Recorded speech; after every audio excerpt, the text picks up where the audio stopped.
from Bali. Today's vlog, we are going to be looking at Mattias DeStefano's blog on temple, and we are going to compare it to the Law of One Tarot. Now, if you have been following along and you want to go in depth with the Law of One Tarot, you can purchase my analysis of the Law of One Tarot. It's on Amazon. It's on my website too, but I haven't linked it yet. So let's just go down to the tarot. All right, let's get started. So temple, the I Am says, and amongst all the houses and homes in the world, you live in the home of the Creator Spirit. The Me says, what is that home? The Am says, Egypt. In the 8th century BC, the poet Homer, writer of the famous Iliad and Odyssey, described the lands of the Niles as house or home of the Creator Spirit, whose name is in the Egyptian language would be Hat-ka-ta. Unpronounceable to the Greeks, they transcribed it as Aegyptos, which is the current name of Egypt. That's how Egypt got its name. So the Yo says, wow, I didn't know this. So the current name of the country derives from its creator god. The I Am says, as we said, Ta, the creator god, would be with us this week in his essence. This is one of the Nun of Egyptian mythology. Egyptian mythology, one of the first to be created, generated by the cosmos, and therefore he is one of the generators of reality. His purpose is to build the worlds, the things that we see and we touch, that we can perceive with each sense, and therefore he was the patron of architects, bricklayers, craftsmen, and builders in general. He is also known for being the god of darkness. So since in ancient times it was understood as the densification of light, the materialization of the mind. So the densification of light takes a lot of folding, twisting, and turning of energy, and that's what created shadows. That's what created darkness. And it kind of reminds me of the matrix spirit complex here. The twisting of energy is what starts creating the patterns of the mind right here. And if you look, this bird is in a box, and we'll talk about that in just a bit. Okay, he is also known for being the god of darkness. Since in ancient times it was understood as the de-densification of light, the materialization of the mind. From this darkness, the first thing that Ta originated was the very gods of the Egyptian pantheon, arising from his own manifest attributes. So he took his attributes. It's kind of like a cell, or even like water. You have H2O. That H2O is going to attach to other H2O, and when you have a whole network of H2O, you get water.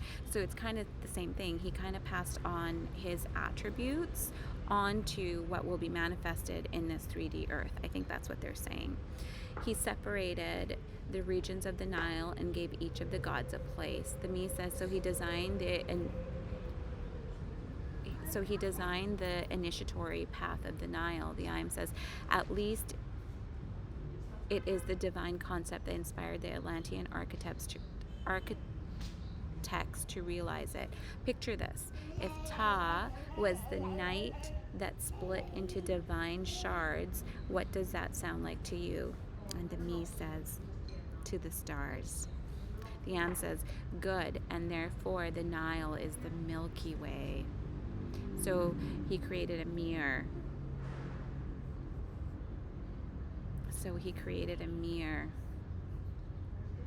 So the Nile is the Milky Way.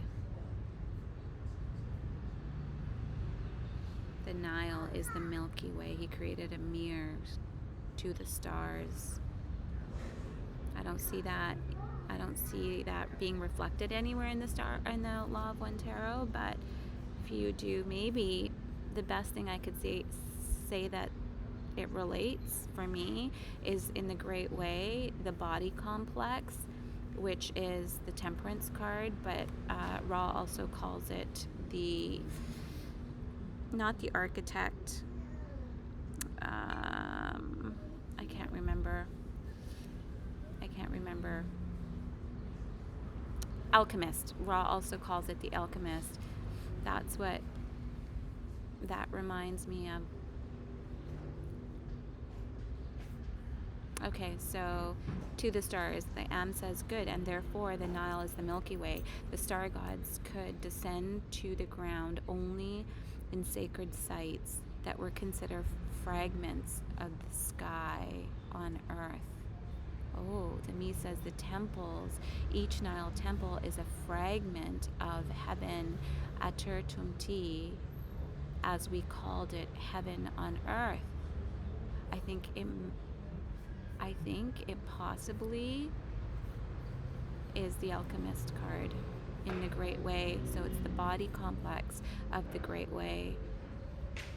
The Milky Way here was created, heaven on earth. Oops, sorry.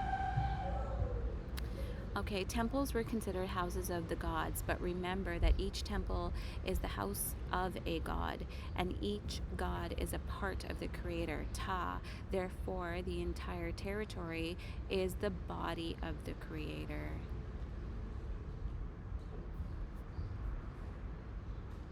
So the entire territory is the body of the creator. The Great Way, the world card, spirit complex of the Great Way. The world card.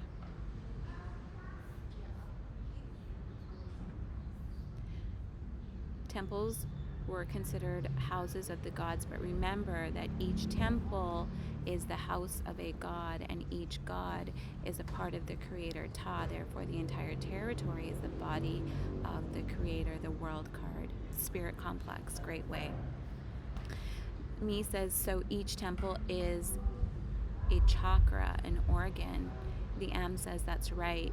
In this way, the sky that was captured on earth is understood as the body of the creators in its parts, which make up the most important temple of all. What is that? The physical body. You know what? Right here, he says, so each temple is a chakra, an organ. You know what? More and more as I read this, Mattias DeStefano's vlog, I'm thinking what we call the Wheel of Fortune is actually the chakras.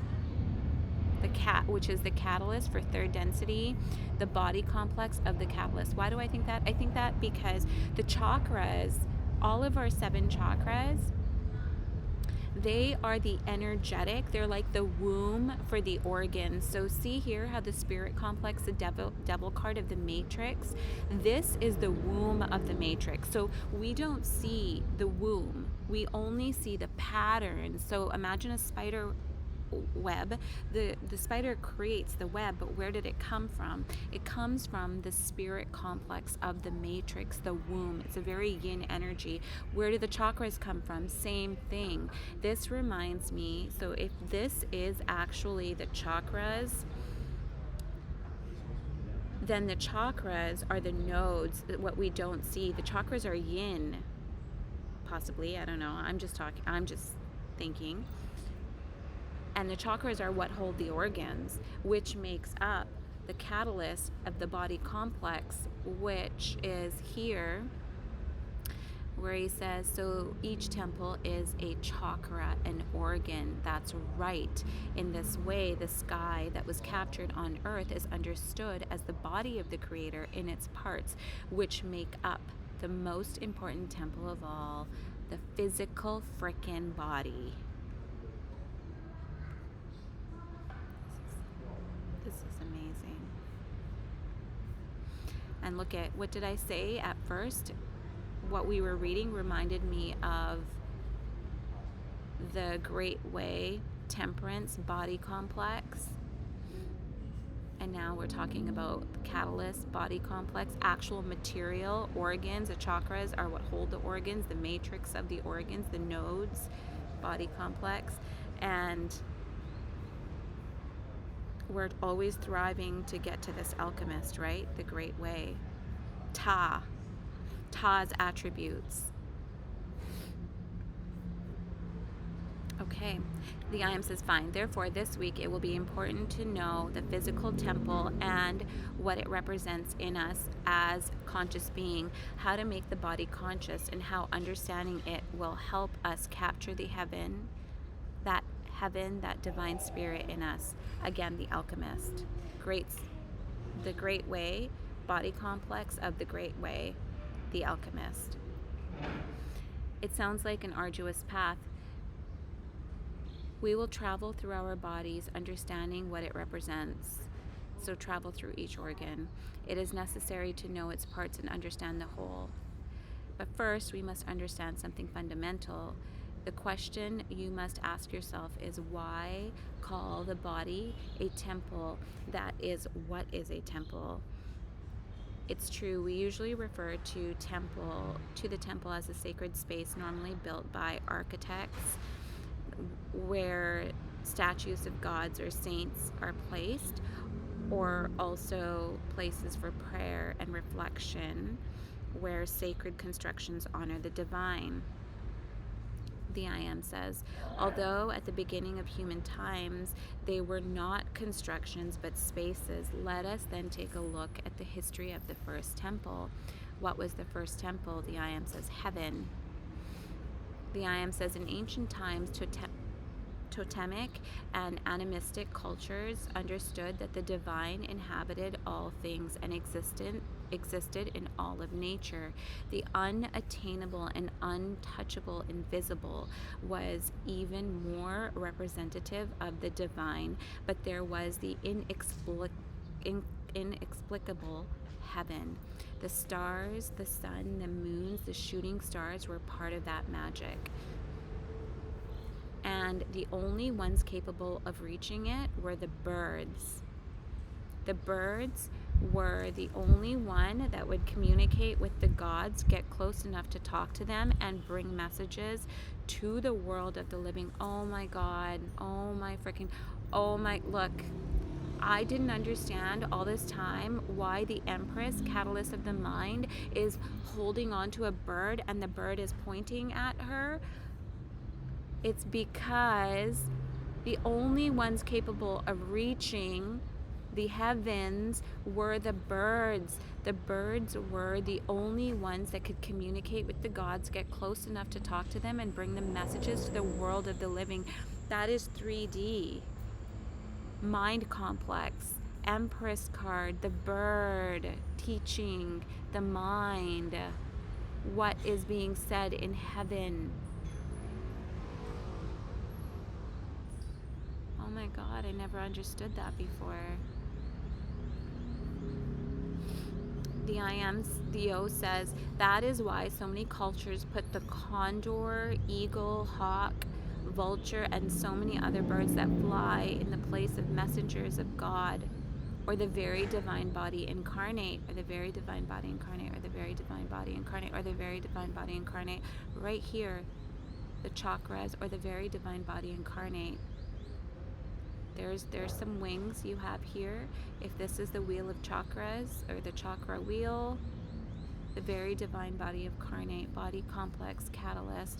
Then we have the bird pointing at the mind, as above, so below. The teachings are coming from the bird. Then we have a bird, wings above the hierophant, the mind complex of the significator, your I Am. I haven't noticed any other wings. If you have. Oh, right here, the chariot, the great way of the mind complex. Cancer, all about feelings. The constellation of Cancer, all about nurture, motherhood, home, security.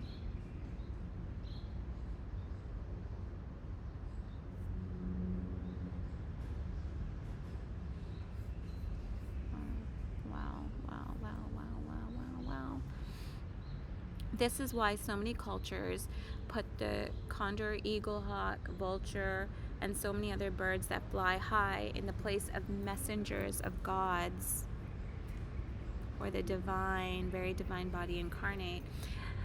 And the I Am says, and their flight encoded the messages, they created the language. Thus, shamans used bird feathers to obtain or demonstrate divine wisdom, and scribes captured sacred text by dipping ink into bird feathers. I will never look at a bird feather the same. This is too much information. I have to start collecting them. Are there any around here? Okay, let's read that again. And their flight encoded the messages, their flight, their wings. Oh, it's encoded messages in our chakras. Chakra. Flight encoded the messages going up. Encoded messages coming down from the I Am. Encoded messages going up. Encoded messages, the Great Way is in the middle. Almost the middle. Above the yin and yang, the Great Way of the mind complex. It's encoded messages. And their flight encoded the messages, they created the language. Thus, shamans used bird feathers to obtain or demonstrate divine wisdom, and scribes captured sacred text by dipping ink into bird feathers. The feathers had the information from the heavens. Wow. It makes sense to think about it that way, of course. The I Am says the observation of birds in the skies was a way of interpreting what the gods had in store for the world. The shamans, priests used to sit for hours throwing questions to the heavens, waiting for birds to answer. In Latin, the Romans had an exact term for this action, avespicium, bird watching, which became commonly called auspicious. I'm going to stop it here. I'm going to enjoy watching the birds. I'm probably going to cry a little because I got to stop doing that, but I can't help it. I love you guys so much. This was a lot of fun.